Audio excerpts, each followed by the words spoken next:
حسين الشحات والخمس نهائيات. حسين الشحات لعب مع النادي الاهلي اخر 5 نهائيات في دوري ابطال افريقيا. كانت الحصيله ايه؟ حسين الشحات عمل 3 اسيست. ملخص حصيله حسين الشحات هم 3 اسيست بس، وبالغلط كمان بالصدفه اعتقد ان هو ما كانش يقصدهم. حسين الشحات او صاحب الكوره له فرص ضايعه كتير جدا في النهائيات. هل سوء تركيز؟ هل هو رهبه النهائيات؟ في 2020 نهائي القرن دخل حسين الشحات مع النادي الاهلي في الماتش النهائي، أهم ماتش في تاريخ النادي الأهلي يعتبر، عشان حسين الشحات يضيع أغرب كورة واللي كان ممكن الأهلي يخسر الماتش بسببها. كورة والجون فاضي ويحطها في العرض. كورة كانت ممكن تضيع الماتش من النادي الأهلي والنادي يخسر البطولة.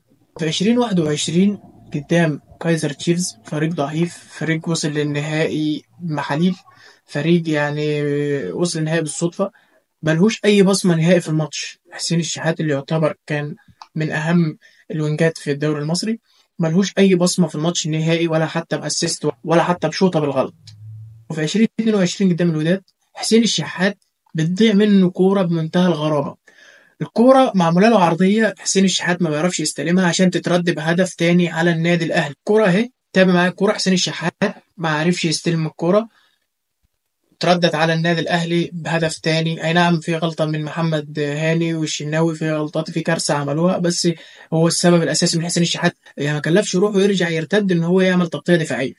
وفي 2023 في ماتش الذهاب هنا في القاهره، هو ده الماتش اللي حسين الشحات تألق فيه.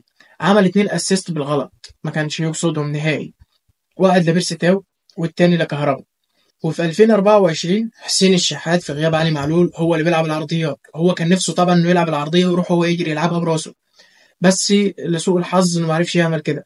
يلعب العرضيه حسين الشحات وهي استقبلها رامي ربيعه عشان يسجل الهدف الاول.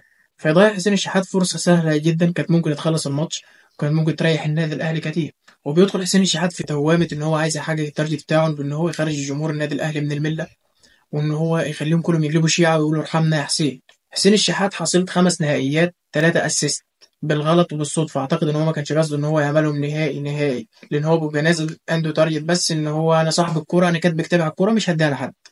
هو ده حسين الشحات في ال5 نهائيات.